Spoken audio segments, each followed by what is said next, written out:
Olá, turma, estamos de volta. Então, estávamos falando sobre alistamento eleitoral e direito de voto. O alistamento eleitoral é um ato prévio, é um procedimento administrativo por meio do qual o cidadão se torna eleitor. Ele passa a ter direitos políticos, ativos e passivos. Pode eleger e ser eleito, votar e ser votado. Então, o alistamento pode ser obrigatório ou facultativo, como dizíamos. No Brasil, o alistamento eleitoral é facultativo entre 16 e 18 anos e obrigatório a partir dos 18 anos.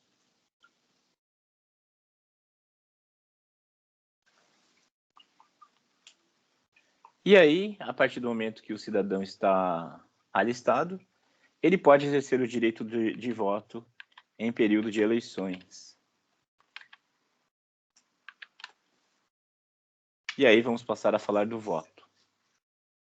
Então, o voto é o exercício do sufrágio. É um ato jurídico cuja emissão constitui um direito subjetivo. Ou seja, o sujeito, o indivíduo decide como exercer o seu voto, a quem direcionar o seu voto. Então, o voto é o instrumento por meio do qual se exercita o sufrágio. A classificação do voto pode ser secreto ou público, obrigatório ou facultativo, direto ou indireto, igual ou desigual. O voto secreto é aquele que garante ao cidadão o sigilo sobre a pessoa em quem ele votou. Então, o voto secreto. O voto público é aquele que é publicizado. É possível descobrir, né, em quem a pessoa votou, seja no momento do depósito na urna, seja posterior por meio da emissão de um certificado, de um documento voto impresso que a pessoa pode mostrar, né, depois de sacar, né, de tomar esse voto, e aí seria o voto público. A discussão que foi enterrada esta semana sobre o voto impresso seria aquela modalidade em que o voto é impresso e depositado em uma urna, não ficaria na mão da pessoa como um ticket. Aqui nós estamos falando do voto público, é aquele que se emite um ticket, um certificado impresso que a pessoa pode levar consigo, e ali constaria em quem ela votou. Então, isso é uma modalidade de voto público. No Brasil, prevalece o voto secreto. O voto pode ser obrigatório ou facultativo. A maior parte das democracias institui o voto facultativo. A pessoa já alistada exerce, se quiser, o seu direito ao voto, o direito subjetivo ao voto. Outros países, que são minoria, instituem o voto obrigatório. A pessoa é obrigada. E se a pessoa não exerce o voto como direito e obrigação, ela pode sofrer punições variadas, né? Ou punições administrativas, punições pecuniárias, restrições de direitos. Já nos países de voto facultativo, que são a maioria entre as democracias, a pessoa exerce se quiser. No dia da eleição, ela vai ou não, né, votar. Ou então, como no caso dos Estados Unidos, dá o voto pelo correio, voto antecipado. O voto pode ser direto ou indireto. Voto direto, o povo, os eleitores, votam diretamente num candidato a ser eleito para determinado cargo. Voto indireto é aquele no qual os cidadãos elegem um parlamento e os parlamentares elegem, né, quem vai ocupar em um determinado cargo.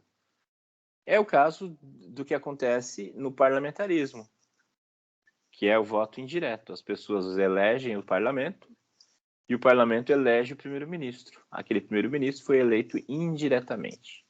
Eleição indireta. No Brasil, prevalece o voto direto, mas nós temos situações de voto indireto.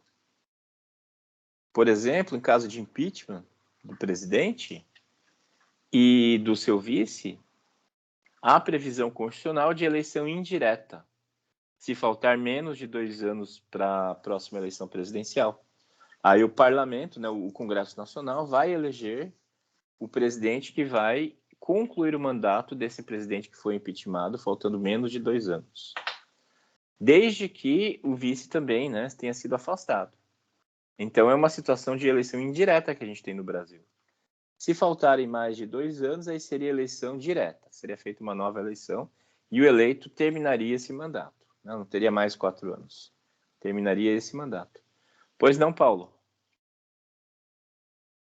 Só uma dúvida. Quanto à eleição de deputados federais aqui no Brasil, tem um limite de deputados por estado, né? Aí se Sim, elegem os deputados mais votados, é isso? é um Por exemplo, misto. então é isso que eu queria saber. Como funciona esse Uhum. misto? A gente já vai falar, Paulo. É o próximo Ah, tópico. beleza. Tranquilo. A gente já está chegando lá.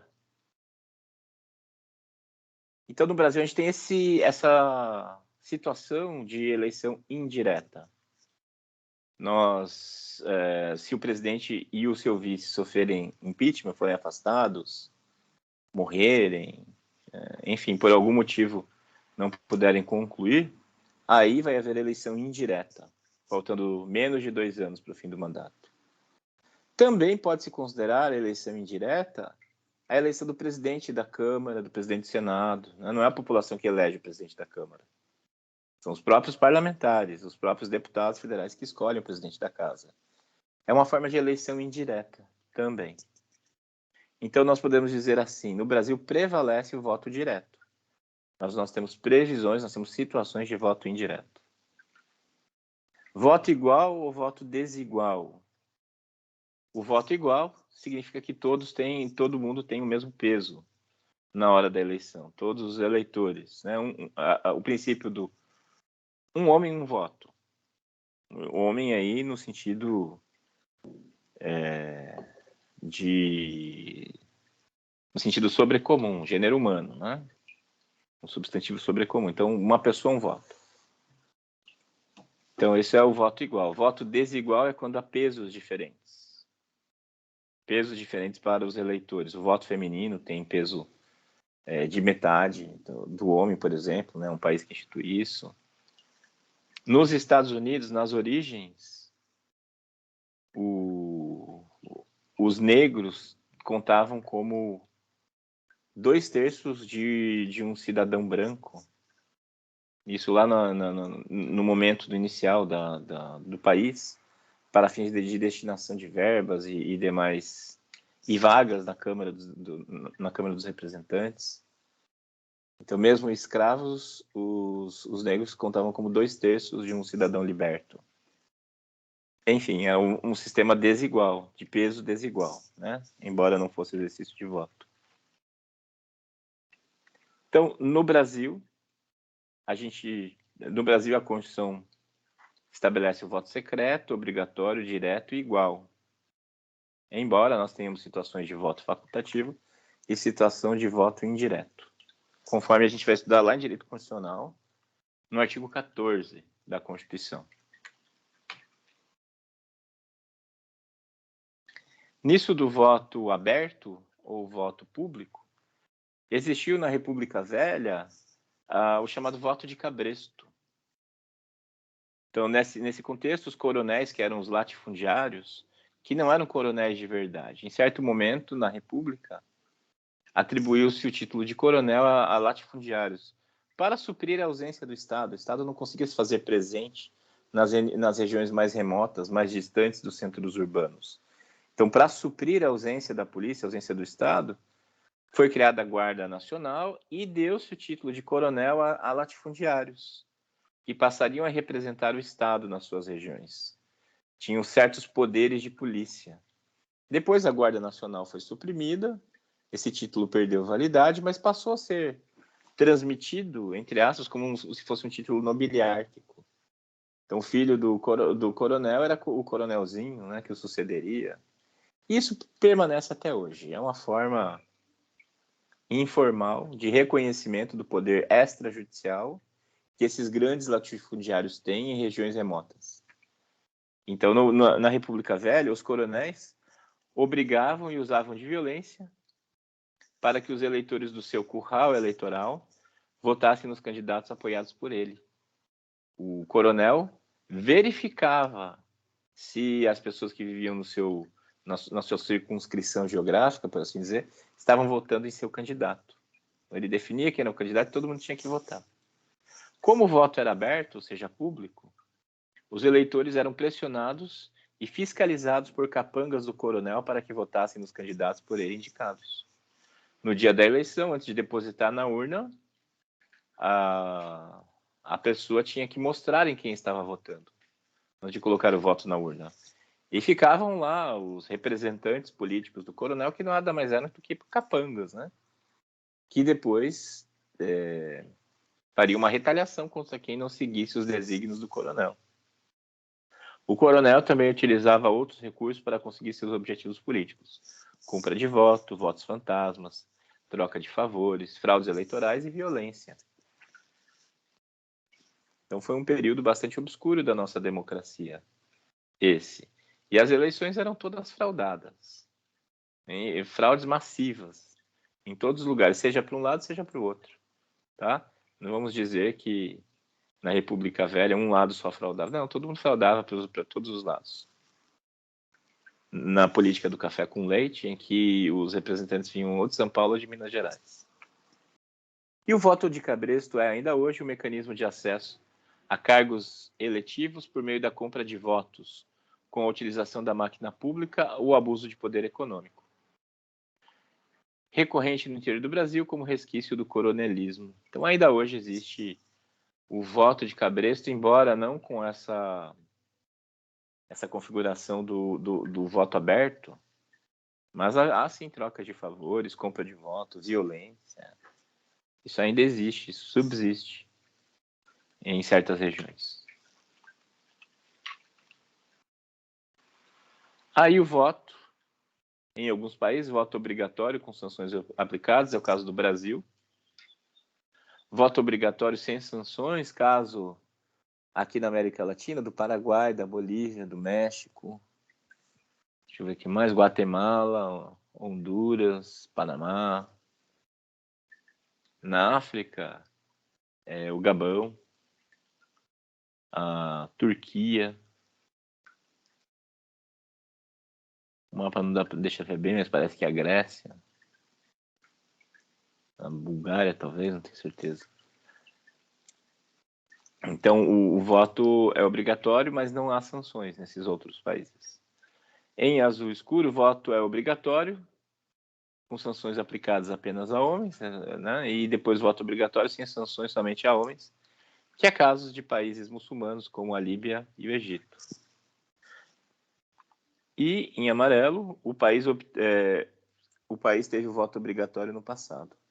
Então, países que deixaram de adotar o voto obrigatório: Chile, Colômbia, Portugal, Espanha, Áustria. A Áustria eu não sabia. Para mim que na Áustria o voto era obrigatório ainda. Então vejam aí algumas das situações de voto. No caso do Brasil, né, o voto é obrigatório e as sanções aplicadas. Então, se a pessoa não justifica, né, o fato de não ter votado, ela pode sofrer sanções. Primeiro, uma multa, que é uma multa irrisória, né? Ninguém se importa de pagar uma multa, porque é muito baixa mesmo. Não me lembro valores, mas é bem pequena. Porém, a pessoa pode ter cancelado o seu CPF. E sem CPF você não faz nada, não tem conta em banco. Você não pode prestar concurso público. Né? Um monte de problemas pelo fato de não ter CPF. Então é uma punição severa essa que nós temos no Brasil.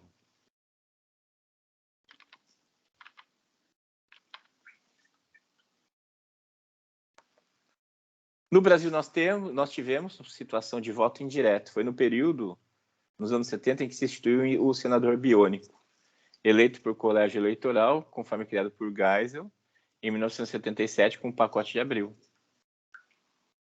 Então nós tivemos voto indireto, o senador biônico. Os eleitores não elegiam os senadores nesse período. Os senadores eram eleitos indiretamente. Hoje, nós temos essa situação de voto indireto, né, como eu falei para vocês, conforme o artigo 80 da Constituição. Em caso de impedimento do presidente e do vice-presidente, ou vacância dos respectivos cargos, serão sucessivamente chamados ao exercício da presidência o presidente da Câmara dos Deputados, o do Senado Federal e o do Supremo Tribunal Federal. Isso é voto indireto também. Mas o caso que eu tinha dito era outro. No caso de afastamento do presidente do vice com menos de 2 anos, a eleição indireta. Depois eu vou colocar o artigo correspondente aí no slide. Um caso bem peculiar que aconteceu no Brasil, que aqui a questão suplente e senador é uma forma de eleição indireta, é uma discussão que eu estou suscitando. No Brasil, nós elegemos um senador junto com suplentes, 2 suplentes. O grande problema dessa forma de eleição é que nós não sabemos quem são os suplentes. Os nomes e os rostos não aparecem na urna, aparecem só do titular da chapa. Mas junto com ele vem 2 suplentes. E é muito comum que o suplente substitua o titular. Muito comum. Não é como o presidente, né, que vem acompanhado do vice, é uma chapa. Para senador, a gente elege o senador e os seus 2 suplentes. A gente muitas vezes não sabe, a gente tem que ir atrás para saber quem são os suplentes. É uma coisa meio obscura. E é muito comum o senador se afastar, né, para, digamos, assumir o ministério, como foi o caso agora do ministro da Casa Civil, que é senador, ele se afastou e assumiu o suplente dele. Eu tinha lido sobre o suplente, mas era também um sujeito, né, obscuro aí e tal, com uma atuação não muito conhecida. É muito comum. E veja um caso bem peculiar que aconteceu há décadas sobre suplente de senador. Esse sujeito, João França, senador por Roraima. Em 1990, o ex-governador de Roraima, Hélio Campos, do PMN, abandonado por aliados políticos que se recusaram a engrossar o caixa de sua campanha, na hora de registrar a candidatura, levou consigo 2 pessoas que trabalhavam numa obra em sua casa, o pedreiro João França e o marceneiro Claudomiro Pinheiro. Hélio Campos morreu 2 meses depois da posse, em abril de 91, dando ao pedreiro João França o privilégio de ser senador por quase um mandato inteiro de 8 anos. Vejam que situação curiosa essa, né? Deixa eu corrigir isso aí.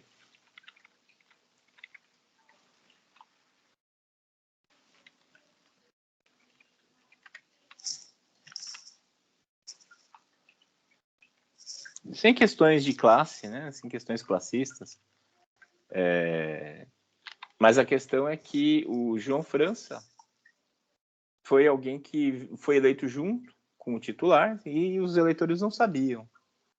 E por uma questão conjuntural, no momento da candidatura, o Hélio Campos estava sem correligionários e ele colocou quem estava ali, trabalhando na hora de uma obra. Ô, você aí, como é seu nome? Assina aqui e tal. Foi assim que aconteceu. E aí o Hélio Campos morreu com 2 meses do início do mandato de senador e assumiu o João França, que claramente não tinha preparo, né? E ele foi senador por Roraima por 8 anos. Então, ficou muito evidente aí o despreparo durante o mandato, né? E os eleitores elegeram sem saber quem era o suplente do senador. E isso acontece diuturnamente, correntemente no nosso sistema. É uma forma, eu questiono, uma forma de eleição indireta? Pode ser que sim. Poderíamos colocar como exemplo. O voto indireto censitário foi um sistema proposto pela Constituição da Mandioca, que foi o projeto com votação interrompida em 1823. Então, acabou não se materializando.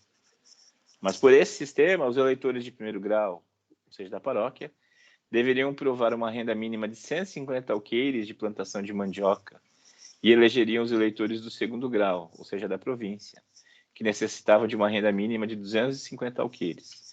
E estes elegeriam deputados e senadores, que precisavam ter uma renda de 500 a 1.000 alqueires, respectivamente, para se candidatarem.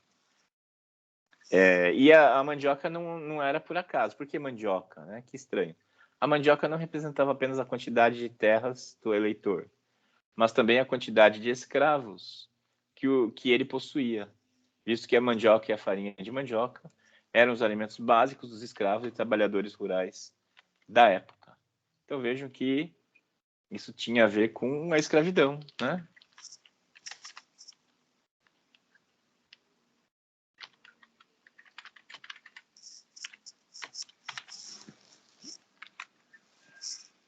Muito bem, isso era o chamado voto indireto censitário, que acabou não se materializando. Foi uma proposta que não saiu do papel.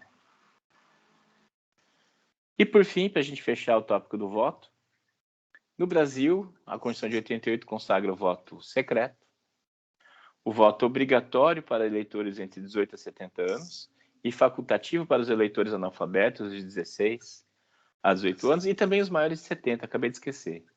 A partir de 70 anos, o voto volta a ser facultativo. O voto direto, com a exceção, aquela exceção que a gente viu, e voto de valor igual, embora haja discussões. E a gente já viu isso aqui em sala de aula, né? Em sala de aula é modo de dizer. Aquela situação de discrepância no peso do voto. A gente viu? Não, a gente não viu ainda. É tema da próxima aula.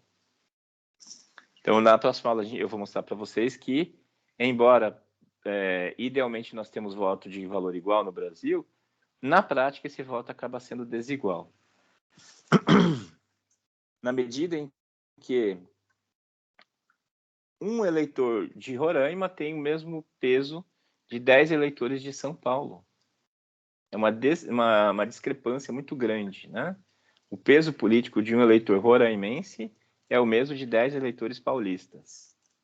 Ou de 3 paranaenses, por exemplo. Né? Um cálculo que eu vou mostrar para vocês semana que vem. Eu já não mostrei? Não tratamos disso, não. É tópico da semana que vem, a gente vai falar isso. Alguma dúvida até aqui?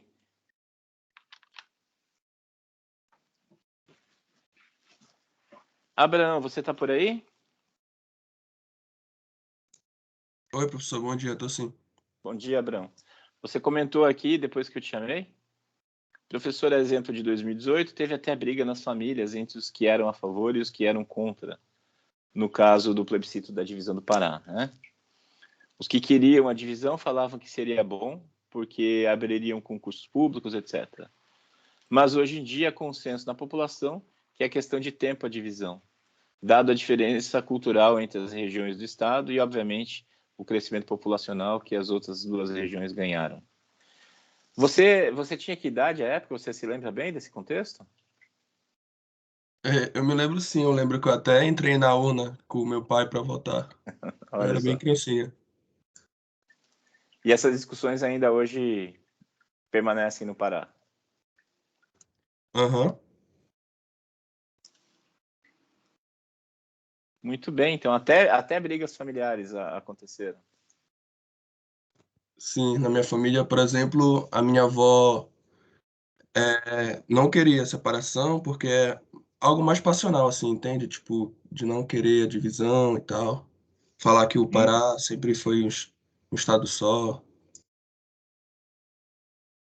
Tá. No caso, o Amazonas foi um desmembramento do Grão-Pará, né? E os outros estados do norte. Então, nem sempre foi Isso, um estado só. Né? Mas, enfim, é um sentimento nativista, é fácil de compreender. Então, a vinculação de patriotismo para o ente local faz sentido. E você era de Belém mesmo, né? isso. Em Belém, havia votos pró-divisão? Na verdade, foi justamente por isso que eu escrevi, porque o, o não separa ganhou justamente porque, na época, a maior parte da população se concentrava em Belém, né? Na verdade, eu acho que até hoje, na região metropolitana de Belém. 2 milhões de En- habitantes, se não me engano, né? Isso. Enquanto Uhum. que queriam dividir entre três estados, né? E na hora de votar, votava duas vezes, entendeu? Se queria, eu acho que o estado do Tapajós, alguma coisa assim, um Tapajós e outro Carajás. estado. É. Uhum. Aí, justamente nas regiões desses dois estados, a separação ganhou, ou seja, a população lá quer se separar, enquanto que Belém, que economicamente depende dessas regiões, como casa de minério, etc., a população da região metropolitana votou para não separar. Prevaleceu o voto contrário à divisão, né? Faz sentido, Uhum. em Belém. Bacana, obrigado pela colaboração. Muito bem, então vamos ao último tópico de hoje, e mais complexo, que é o das formas de representação. Nós temos sistema de representação majoritária e sistema de representação proporcional que são 2 sistemas usados no Brasil, e não usados no Brasil, e possíveis, são o sistema distrital puro e o sistema distrital misto. Um mesmo país pode adotar mais de um modelo. Como eu disse, o Brasil adota os 2 primeiros: representação majoritária e representação proporcional. Então, antes da gente entrar aí, eu vou pedir para vocês lerem esse artigo, entendam o que é o distritão. Está nos textos do Teams, eu postei ali, está com o nome de Sobre o Distritão, tá? Ou esse link que eu posso postar aí para vocês agora, e vocês entram. Deixa eu pegar o link e eu ponho aqui no bate-papo.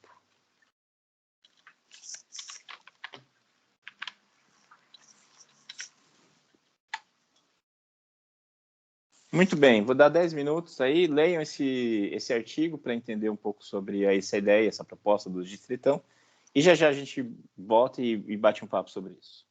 Ok? 10 minutos, turma. Até daqui a pouco.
Muito bem, turma, estamos de volta.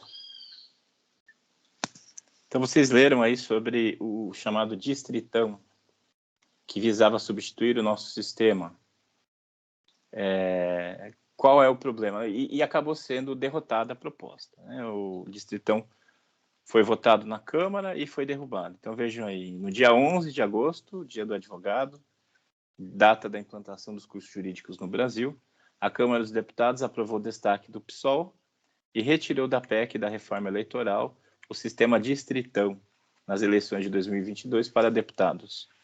PT, Novo e PL apresentaram destaques no mesmo sentido. Foram 423 votos contra 35. A votação foi viabilizada após acordo entre a maioria dos partidos sobre pontos polêmicos do texto aprovado na comissão que analisou a PEC, sob relatoria da deputada Renata Abreu, do Podemos.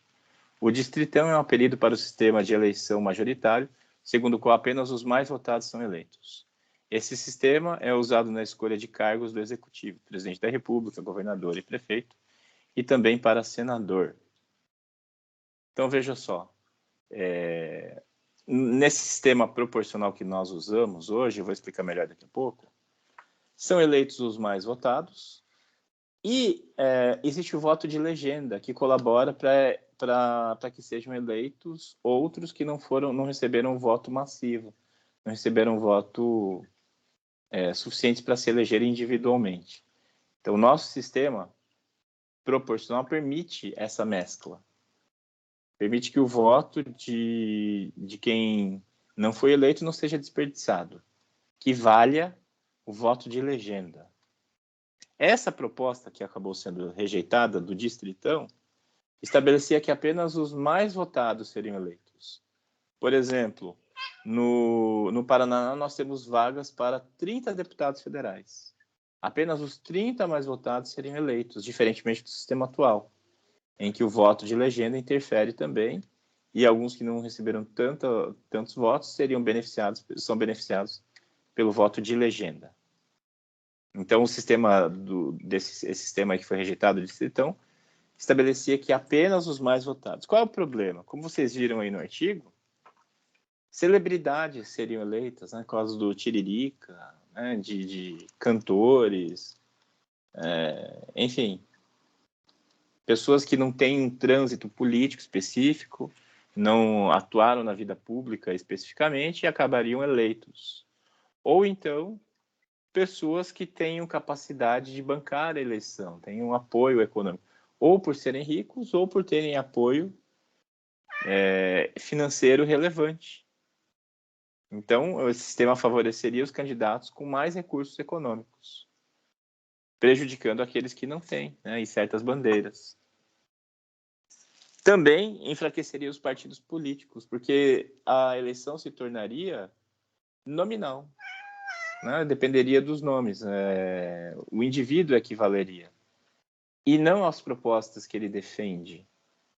O indivíduo em si, por ser conhecido, teria mais peso do que as ideias que ele defende, e isso prejudicaria os partidos. Enfraqueceria os partidos políticos. Isso também, né, segundo a matéria, dificultaria a renovação das casas legislativas, porque aquelas pessoas poderiam ser eleitas e reeleitas, não haveria uma rotatividade. E a última desvantagem elencada aí na matéria é que descartaria o efeito dos votos dados em candidatos que foram derrotados. Esse é, no fim, a parte mais evidente. Então, muitos votos, uma quantidade enorme de votos que não foram suficientes para eleger candidato seria desperdiçada. E aqueles votos não se veriam representados de alguma maneira. Diferentemente do que é hoje. Muito bem, então esse foi o Distritão, né, que infelizmente não foi aprovado. Costuma-se dizer que não existe sistema político melhor ou pior. Todos têm suas vantagens e desvantagens, com exceção do Distritão. O Distritão é consensual entre cientistas políticos de que é o pior sistema, né? Pior sistema possível, por todas essas desvantagens que eu elenquei. E isso fica evidente por conta dos países, né? Que países que adotam esse sistema puro, né? É um modelo muito pouco adotado.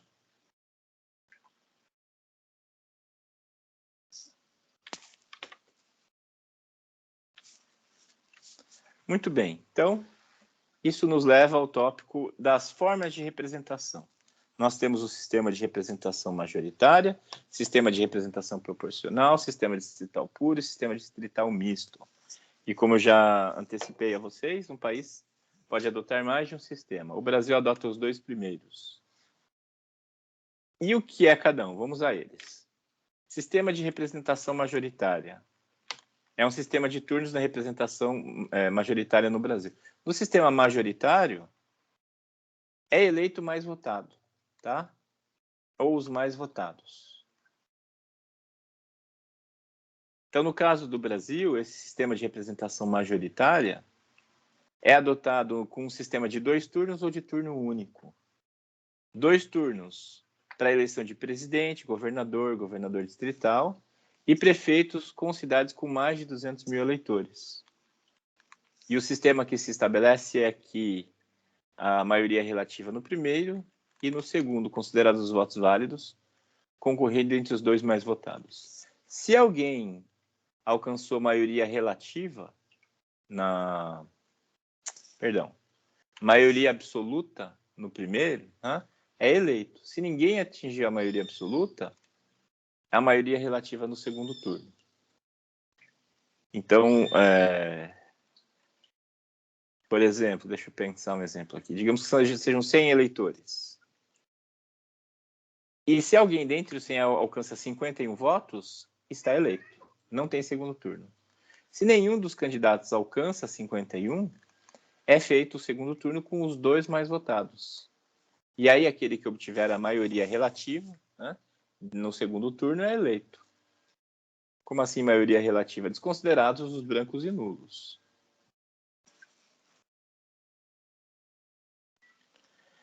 Então, isso é para presidente e os cargos do executivo. Presidente, governador, governador distrital. E prefeito. Só que prefeito apenas das cidades com mais de 200 mil habitantes em dois turnos. Habitantes não, eleitores. Cidades com menos de 200 mil eleitores, é turno único. Tá? É turno único. Isso vale para senador também. A senador aí não na cidade, né? No estado. Então, para senador é turno único. Então, digamos, há 12 candidatos a senador. É feita a eleição e é eleito aquele que recebe mais votos. Simples assim. Não tem segundo turno. É eleito senador aquele que tem mais votos. Isso é sistema de representação majoritária. Isso funciona com cidades com menos de 200 mil eleitores, como Foz do Iguaçu. Aqui é turno único. Cascavel, cidade vizinha nossa, tinha 2 turnos, porque tinha mais de 200 mil eleitores. Aí, em um determinado ano, Cascavel não atingiu 200 mil eleitores, porque muitos transferiram, né, o título para outras cidades, e Cascavel ficou sem segundo turno. Aí, para as eleições seguintes, eles fizeram mutirão, fizeram campanha para que muita gente que é de outros lugares e morava lá transferisse o título de eleitor, para que jovens entre 16 e 18 anos fizessem o alistamento eleitoral. E aí a cidade voltou a ter 200 mil eleitores e voltou a ter segundo turno. É um caso bem curioso esse. Então, Foz, que não tem 200 mil eleitores, não tem segundo turno. Então, a eleição para prefeito é em turno único. Já grandes cidades com mais de 200 mil eleitores, ou cidades médias, né, como Cascavel, tem 2 turnos. No Paraná, 5 municípios podem ter segundo turno: Curitiba, Londrina, Maringá, Cascavel e Ponta Grossa.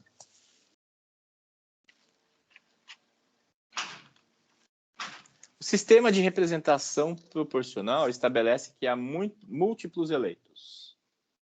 Múltiplos eleitos.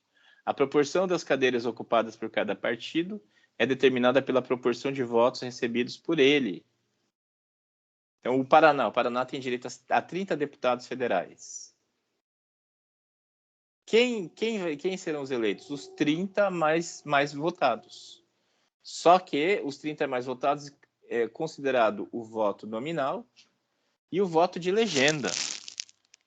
Então, são 2 maneiras, né? O voto nominal e o voto de legenda.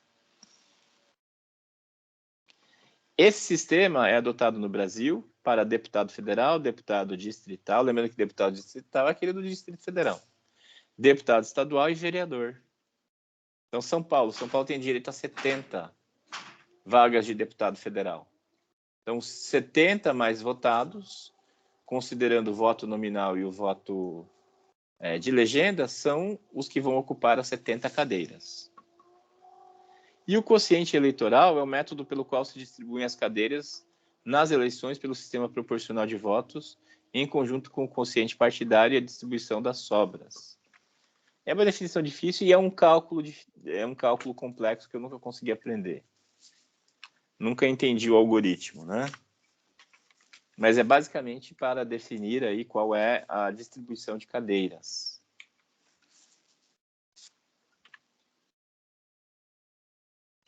O voto de legenda. Como é que funciona o voto de legenda? Vocês já devem ter sabido de casos de candidatos que foram bem votados, mas acabaram não eleitos, porque eles se candidataram por uma legenda pouco votada, uma coligação, um partido, né, que recebeu poucos votos. Isso acontece, isso é uma decorrência desse sistema que nós adotamos. E, por outro lado, né, às vezes tem caso de pessoas que receberam poucos votos nominais, mas acabaram eleitas. Por quê? Por causa do voto de legenda. Porque tiveram a felicidade ou a sobriedade, né, de se candidatarem por um partido ou uma legenda que recebeu bastante votos. Então, nós temos que considerar o seguinte: quando nós colocamos o voto na urna, nós estamos votando 2 vezes. Turma, só um instante, já volto.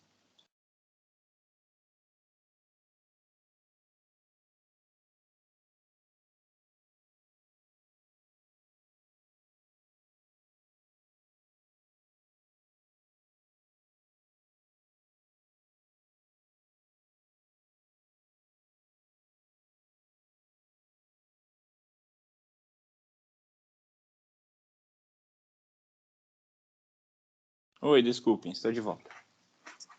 Então, quando nós votamos, nós estamos votando 2 vezes.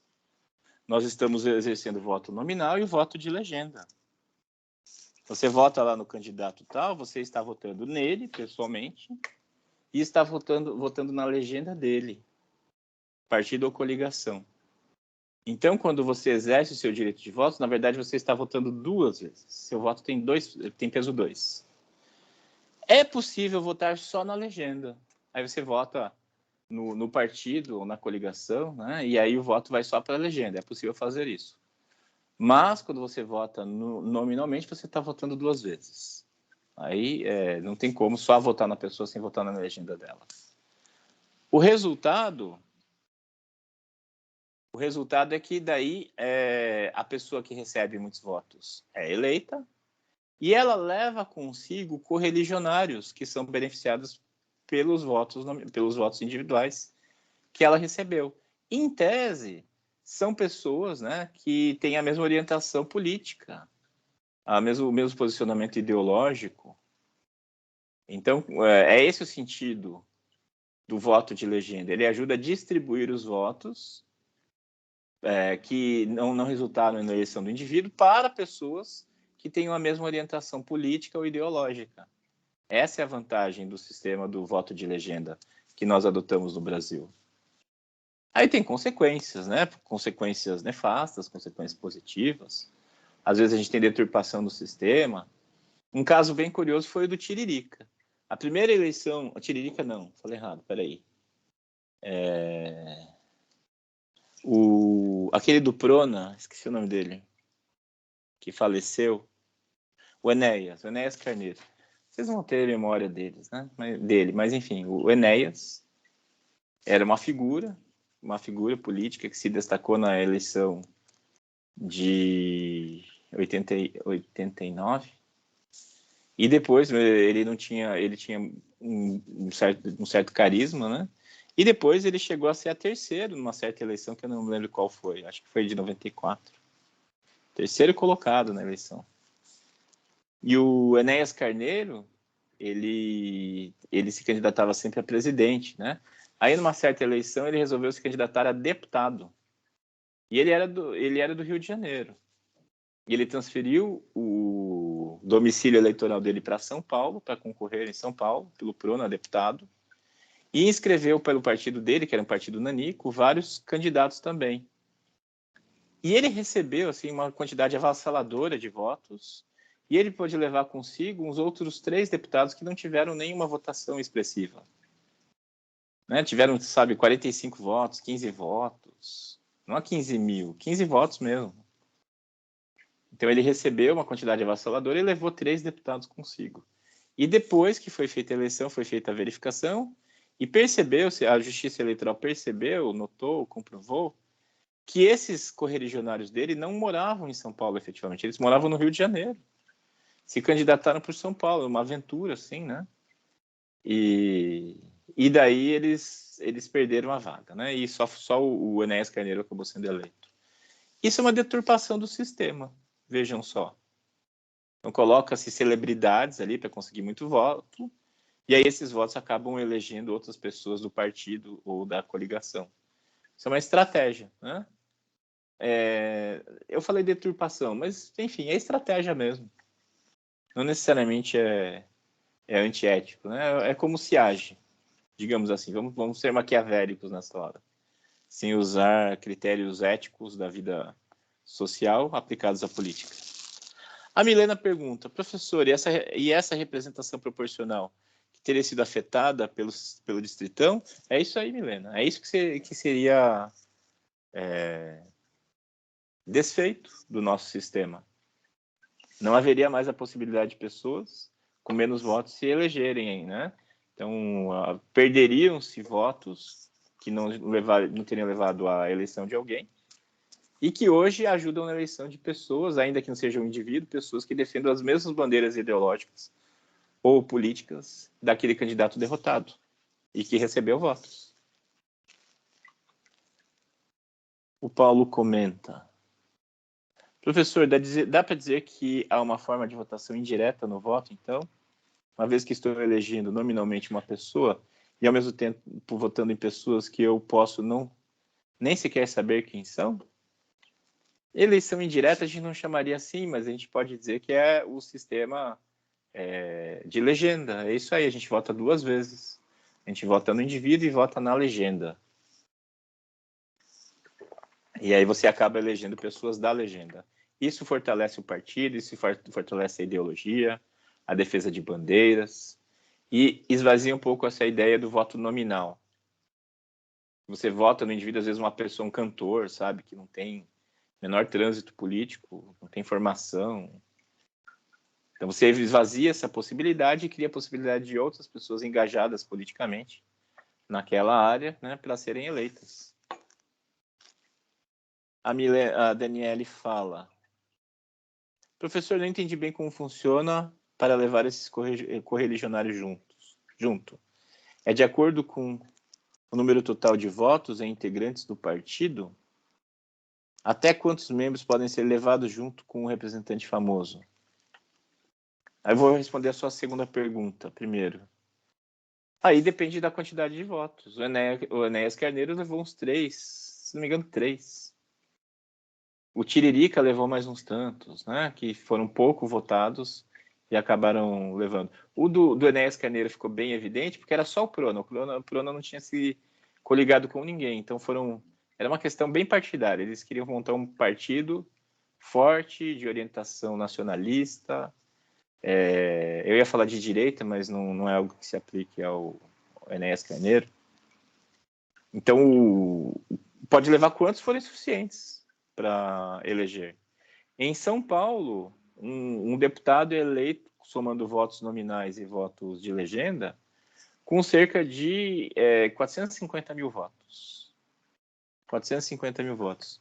Tantos quantos forem os alcançados, aí vai levando candidatos. Né? Digamos, conseguiu, sei lá, 3 milhões de votos. Pode levar uns 6 candidatos juntos aí, que não tiveram votação expressiva. Tudo depende, Daniele, tá? Da quantidade de votos, da coligação e tudo mais. O caso do Prona foi excepcional, porque não tinha coligação, então ficou bem evidente. Já quando há coligação, nunca são candidatos sem voto, né? Tem alguns candidatos relativamente votados que vão junto. E a sua primeira pergunta: professor, não entendi bem como funciona para levar esse correligionário juntos. Tá, é a mesma pergunta. Ok. Diga se não ficou claro, Daniele. Robson levantou a mão, pode falar.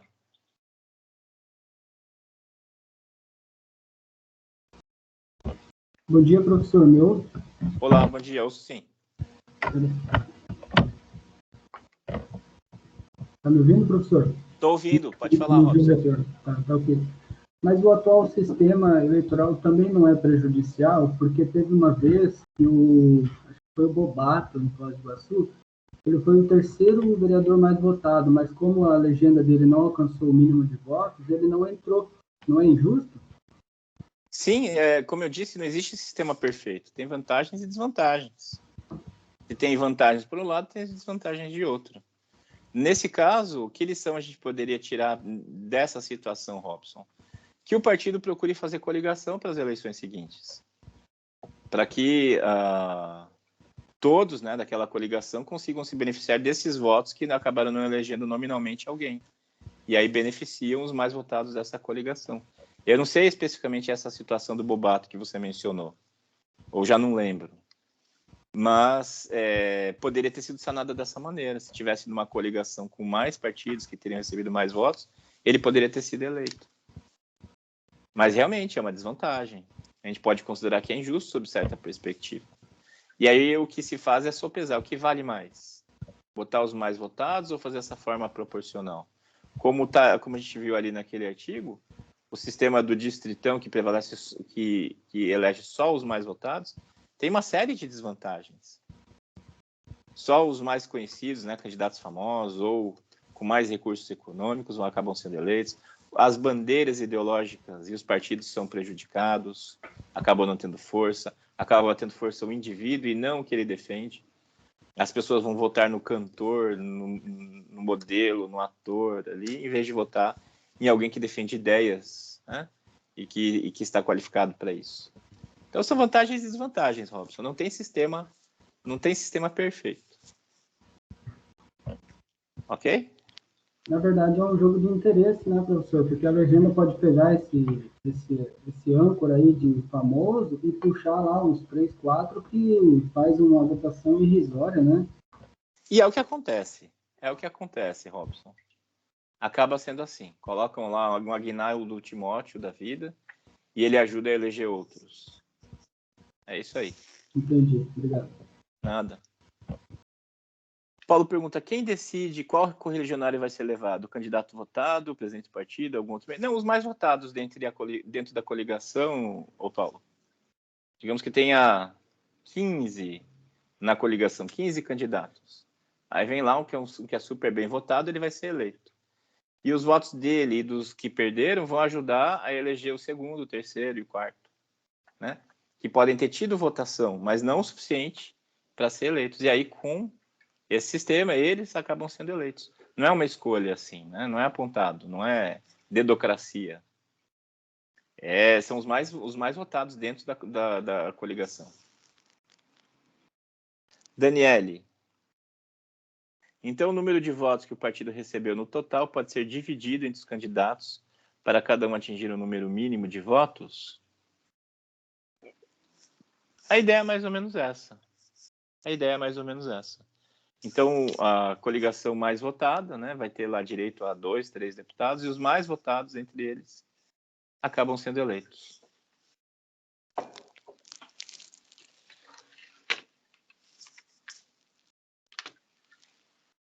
Então, esse foi o sistema de representação proporcional. Robson, estou vendo que você está com a mão levantada, mas acho que você só não baixou, né? Tinha mais alguém? Que era o Paulo e que eu acho que também já perguntou, né, Paulo? Eu só ia perguntar, mas por que não... aliás, se tem divulgação desse sistema, se não tem, por que não? Porque, como o professor viu pelo tanto de pergunta que foi feito, eu mesmo não sabia. Meu irmão que comentou comigo desses dias que era dessa forma, eu falei que não, que era por eleição maioritária, né, e tal. Uhum. E uma outra coisa que me chamou a atenção foi que o professor falou que até hoje não entendeu o algoritmo que é usado, né? Pois é. Me chamou um pouco de atenção essa falta de transparência, porque eu imagino que se o professor é um doutor, né, não entendeu o que dirá nós. É porque é matemática, Paulo, é matemática. Eu vim para o direito porque eu não gosto de matemática. E o algoritmo é um cálculo mesmo, um cálculo matemático. Deixa eu procurar aqui. Só um instante para eu dar um Google.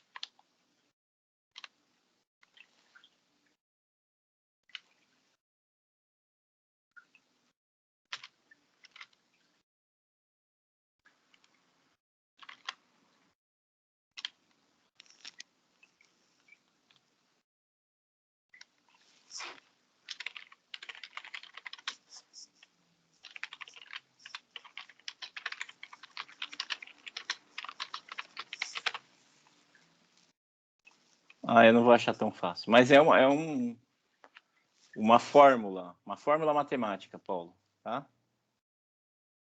Luiz, levantou a mão, pode falar.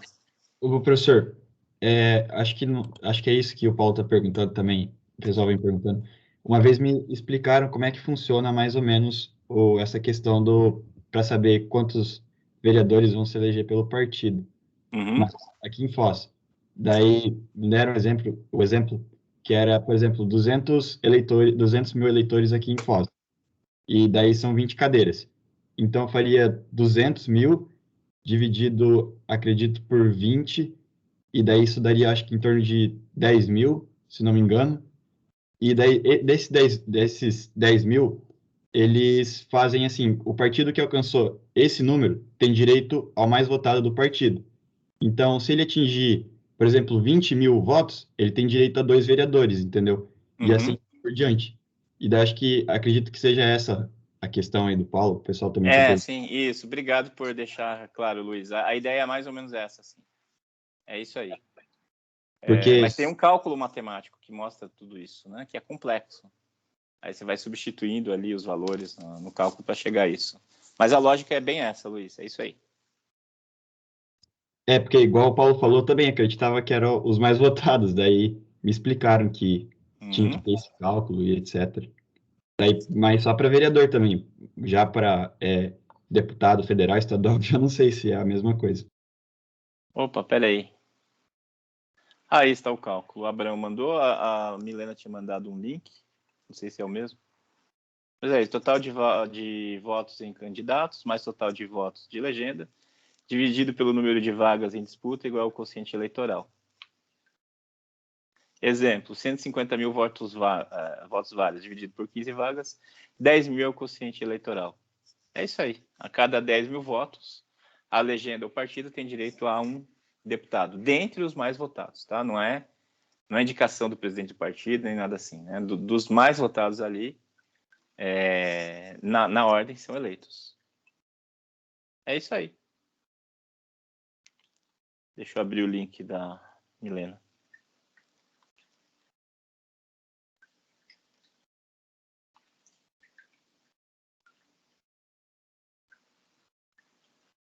Tem um exemplozinho também.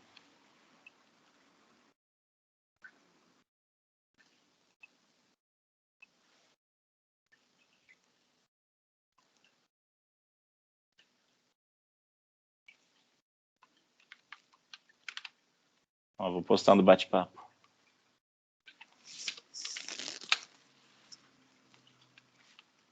Muito bem, é isso aí.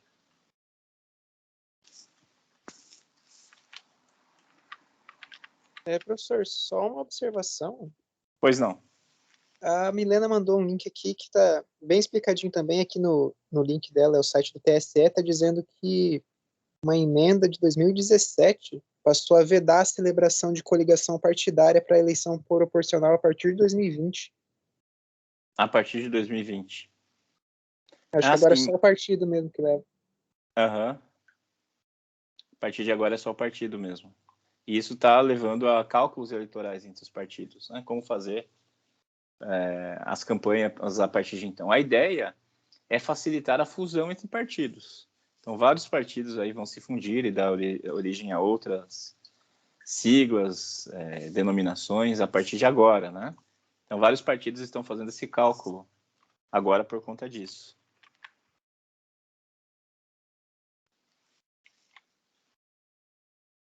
Sistema distrital puro. Então, é um sistema que não é adotado no Brasil, é adotado nos Estados Unidos, no Reino Unido, na Itália, no Canadá. Por esse sistema, o território é dividido em distritos eleitorais. O território do Estado, vamos pegar o caso dos Estados Unidos, né? O território do Estado é dividido em distritos eleitorais, com população semelhante, cumprindo a cada distrito eleger um integrante ao parlamento. E daí funciona o sistema eleitoral de maioria simples em cada distrito. Vamos pegar o caso do Paraná. Digamos que aqui fosse adotado o sistema distrital puro. Como o Paraná tem direito a 30 deputados, seriam criados 30 distritos com igual população. Então, suponhamos que Curitiba tivesse lá uns 2, 3, talvez 4 distritos. Aí, aqui no Paraná, no oeste do Paraná, teria que formar um grande distrito, chegando até Cascavel. Deixa eu pensar. Não chegaria a Cascavel. Pegaria aí, sei lá, Foz, Santa Terezinha, São Miguel, Medianeira, até Medianeira. Aí seria um distrito.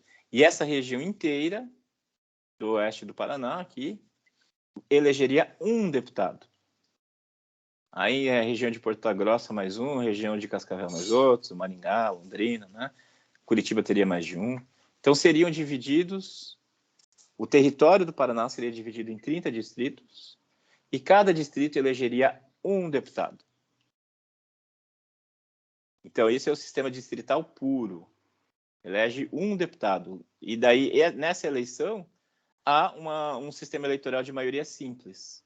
Então, vários candidatos se apresentam e é eleito um. É eleito um, né, para representar o distrito.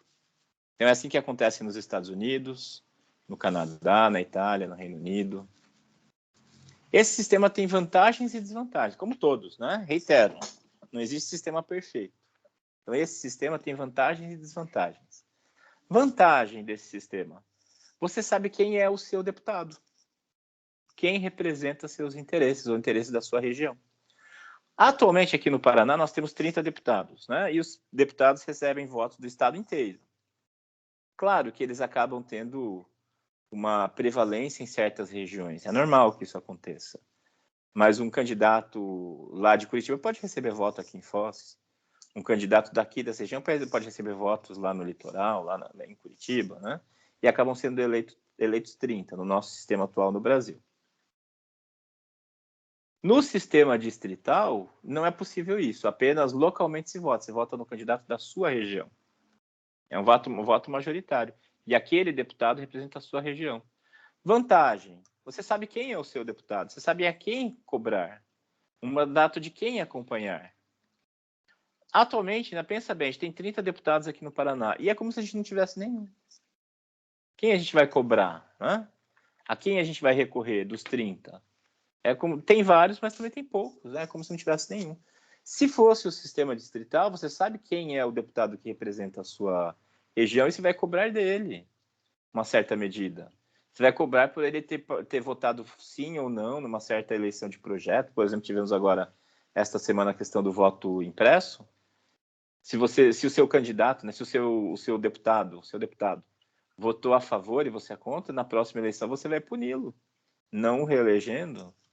Aí você acompanha o mandato, você sabe como ele participou das votações, que projetos ele apresentou. Isso é uma vantagem do sistema distrital. Você tem o seu deputado. E esse deputado vai estar antenado com as demandas locais. Isso é bom, sob certa perspectiva. Né? Lados negativos do voto distrital. Isso que é vantagem também se torna desvantagem. O deputado fica muito focado nos assuntos locais e assuntos de interesse nacional são secundários para ele, porque não interessam tanto ao seu eleitorado. Então ele vai procurar sempre agradar o eleitorado local e pode ser meio leniente em assuntos nacionais. E o seu eleitorado não vai cobrá-lo tanto por esses assuntos de interesse nacional. É o que se observa lá nos Estados Unidos. É uma desvantagem. Outra desvantagem, isso observado nos Estados Unidos. Os candidatos eleitos, né, acabam tendo um perfil muito parecido. Há uma planificação. O perfil do deputado é muito parecido em todos os lugares. Qual é o perfil? Tem o chamado WASP. Opa, eu estou vendo que a Milena fez um comentário, já te leio, tá, Milena? Mas eu vou colocar aqui a sigla, WASP. Sigla em inglês para White, Anglo-Saxonic, Protestant. Branco, anglo-saxônico, protestante. É um perfil bem comum dos representantes, dos deputados deles. Pessoa ser branca, de ascendência anglo-saxônica, né, não irlandesa, não italiana, de ascendência anglo-saxônica, com todos os fatores identitários dessa etnia, e protestante, né, e outras orientações religiosas minoritárias, como católicos, como judeus. Então, esse é o perfil geral dos representantes. E mais, homem de meia idade, empresário.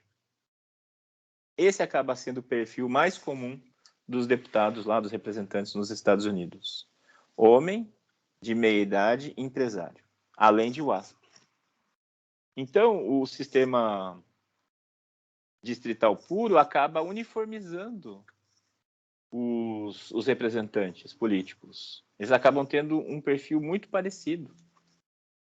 E minorias acabam sendo pouco representadas. Essa é uma desvantagem, uma enorme desvantagem desse sistema. É possível contornar? Com certeza. Pelo chamado gerrymandering. Deixa eu ver se eu tenho um slide. Tenho sim.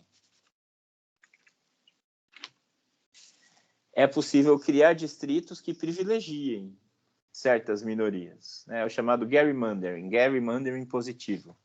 É possível contornar, mas assim não resolve todos os problemas. Então vamos lá. Ó. Vantagens do sistema distrital puro. Fortalecimento do elo entre representantes e representados, a partir do momento que o eleitor sabe quem é o seu representante, quem é o seu deputado, vai cobrá-lo. Escrutínio cuidadoso dos candidatos. Antes de votar, o eleitor vai tomar muito cuidado, vai investigar sobre aqueles candidatos, já que cada partido pode apresentar apenas um. Então, é um por partido. Lá nos Estados Unidos, acaba sendo um sistema bipartidário. Né? Pode ser, como eu disse, ter mais partidos em jogo aí pode acontecer, mas geralmente são 2 partidos para cada distrito. 2 candidatos para cada distrito, um republicano, outro democrata. Quem assistiu House of Cards deve ter familiaridade com isso. Como é o nome dele? Frank Underwood. Em um episódio ele concorre, né, à eleição no seu distrito. Ele era candidato democrata, curiosamente, concorrendo contra o republicano, e ele tinha que defender lá uma questão local, agrária, do seu eleitorado. Né? Ele tinha que sujar as mãos com isso. Então, esse episódio aí do House of Cards deixou muito clara essa questão.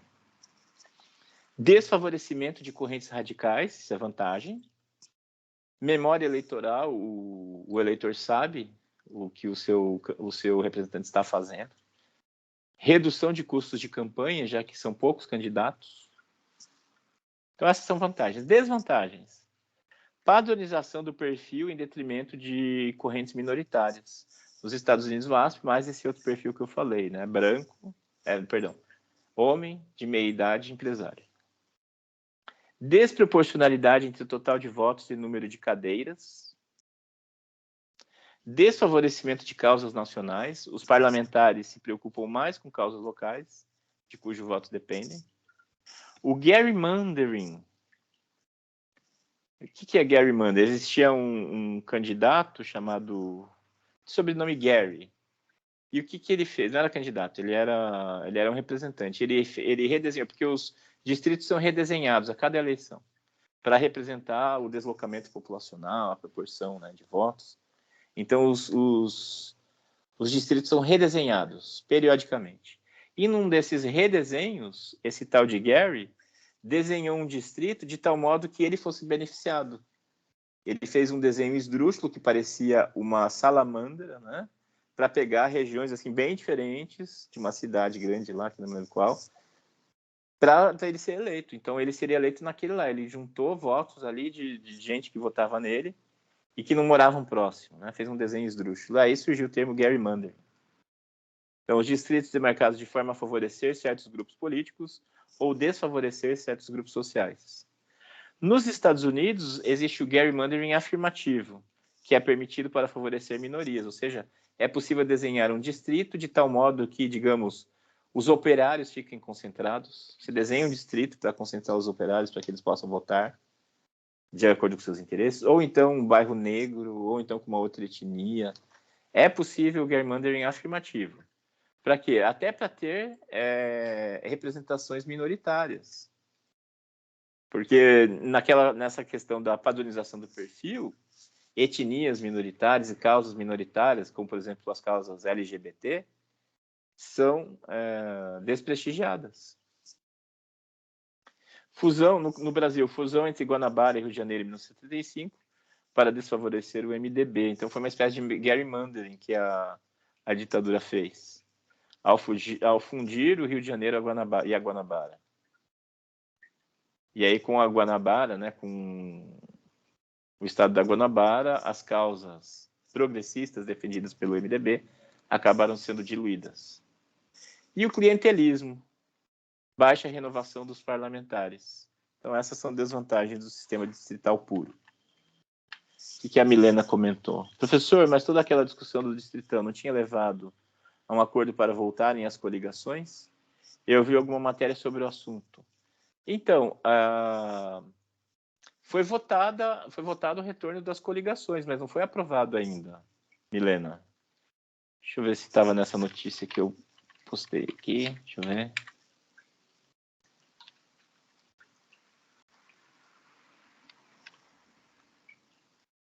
Aqui não conta. Mas, enfim, em outras notícias fala-se isso, que foi uma das negociações para que voltasse o distritão, mas isso, o distritão não, voltassem as coligações, mas ainda não foi aprovado, tá? Ainda a PEC não foi aprovada. E por fim, para finalizar, o sistema distrital misto, o último, que é uma variação do sistema distrital puro que a gente viu agora. Então, nesse sistema, os eleitores do distrito têm direito a 2 votos. Um para o candidato do seu distrito e outro para um candidato de sua escolha. No parlamento, metade das vagas seria ocupada por representantes distritais e a outra metade pelos candidatos da lista partidária pré-ordenada pelos partidos. Vantagem, ameniza algumas das distorções do sistema distrital puro. Desvantagem, a lista partidária, que pode permitir a perpetuação de candidatos sem expressão eleitoral. No Brasil, o sistema aprovado pela CCJ do Senado em outubro de 2017. Então, foi aprovado no Senado. Essas discussões que a gente está vendo essa semana são na Câmara. Tá? Então, o sistema distrital puro é uma forma de amenizar as desvantagens do sistema distrital... o sistema distrital misto é uma forma de amenizar as desvantagens do sistema distrital puro. Então, vamos pegar aí o exemplo de novo do Paraná. Em vez de 30 distritos, 15 distritos. Metade, 15. E aí o nosso distrito aqui iria até Cascavel. Né? Todo o oeste do Paraná teria direito a 1 deputado. Então, toda essa população de todas essas cidades aqui do oeste do Paraná elegeriam 1 deputado. E o outro voto, porque tem direito a 2. Aí poderia ser votado em candidatos não vinculados ao distrito. E isso seria uma maneira de beneficiar certas bandeiras minoritárias. O voto, né, em causas LGBT ou em minorias étnicas, aí a pessoa poderia votar livremente. Então, votaria alguém do seu distrito, e aí, na outra eleição paralela, votaria alguém que defende uma bandeira que pode não ser suficiente para eleger. Imagina, né, aqui nessa região, um candidato que defende a bandeira LGBT não vai ser eleito nunca com um voto majoritário. Então, para permitir que haja representação dessa causa, que é minoritária, existiria o outro voto, o voto na lista partidária. Milena, entendi, professor, eu achei que já havia sido aprovado. Ok. que é a lista partidária? Então, o partido cria uma lista. E aí a ordem da lista é feita internamente. Aí sim, o presidente do partido e os figurões do partido intervêm. Então, a lista partidária coloca em ordem, primeiro, segundo, terceiro, quarto, né? Coloca os candidatos em ordem. E aí são eleitos aqueles candidatos naquela ordem. Em países que adotam isso, como o Paraguai, há a perpetuação de certas figuras obscuras que não têm carisma, que não têm apoio político e acabam sendo eleitos. Essas pessoas acabam sendo eleitas no roldão, assim. Então, líderes partidários que têm uma atuação meio sombria, assim, que não aparecem muito em público, eles são eleitos de roldão, porque eles sempre são colocados ali entre os primeiros e eles acabam eleitos na lista partidária, mesmo sem votos expressivos. E é uma perpetuação dessas figuras meio obscuras. E essa é uma reclamação que eu ouço de colegas do Paraguai bastante presente, né? Tem figuras políticas que já deveriam ter sido defenestradas ali da vida pública e continuam se perpetuando por conta da lista partidária. Eles não precisam ter votos, né? Não precisam de apoio popular, carisma, nem nada assim. Defender bandeiras. Eles apenas agem nos bastidores e conseguem sempre se manter ali em evidência, colocando-se na lista partidária entre os primeiros nomes e são eleitos. Essa é uma desvantagem. E essa forma, né, de eleição, a lista partidária, foi aprovada pela CCJ, a Comissão de Constituição e Justiça do Senado, em 2017. Que eu saiba, ainda não foi votado em plenário. Né? Mas é uma das formas aí que estão em tramitação no nosso sistema. E nós estamos num contexto, nos últimos 5 anos, desde o impeachment, desde o movimento do impeachment, de reformar o nosso sistema político. O problema não é reformar por reformar, mudar, né, por mudar. Tem que adotar algo condizente, adequado. Então, eu estou contente, por exemplo, que o tal do distritão tenha sido abandonado esta semana. Teria sido um retrocesso enorme adotar o distritão. Enfim, eu tenho... eu acho que esse sistema distrital misto, esse último, tem vantagens. Seria uma possibilidade, né? Mas, ao mesmo tempo, eu tenho temor das desvantagens, essa questão da lista partidária. E o que mais que eu ia falar? Fugiu.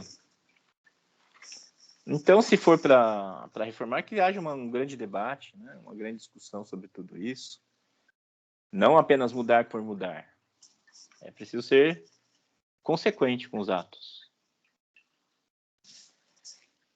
Enquanto eu arrumo a chamada, se alguém tiver alguma dúvida, pode se manifestar. —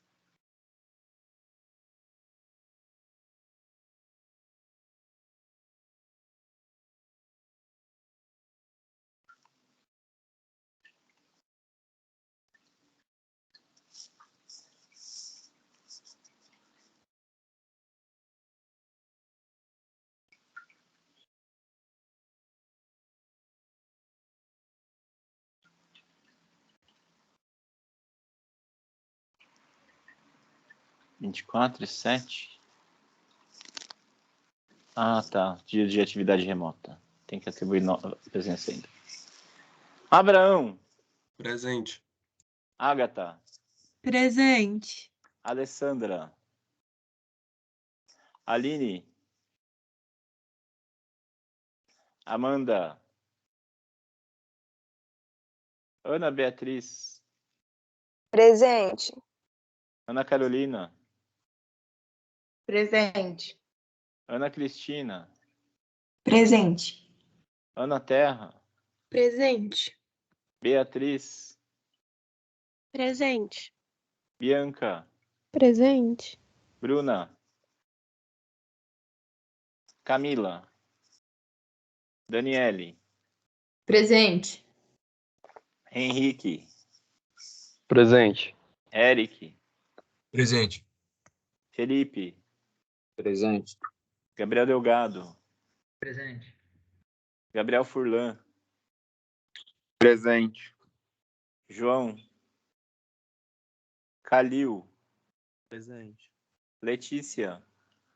Presente. Luiz. Presente. Marcela. Presente. Marcelo. Presente. Maria Eduarda. Presente. Maria Luísa. Presente. Mariane. Presente. Milena. Presente. Najib, Presente, professor. Natália, Presente. Otávio, Presente, professor. Pamela, Presente. Paulo, Presente, professor. Raíssa, Presente. Robson, Yasmin, Presente, pro. Ives.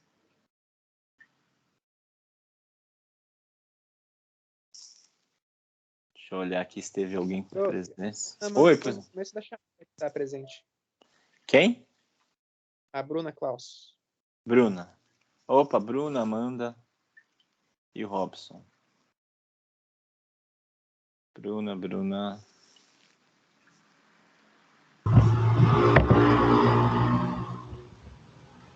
Amanda. Professor, meu microfone falhou, Robson. E o Robson. Ok, Robson. Obrigado. Nada.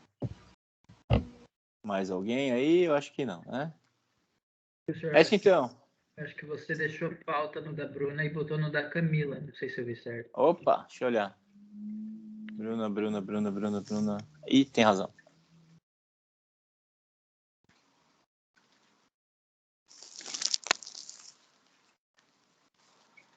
Feito. É isso então, gente. Obrigado, bom fim de semana. Até quarta-feira. Tchau. Valeu, professor. Abraço. Até mais. Até. Valeu, professor.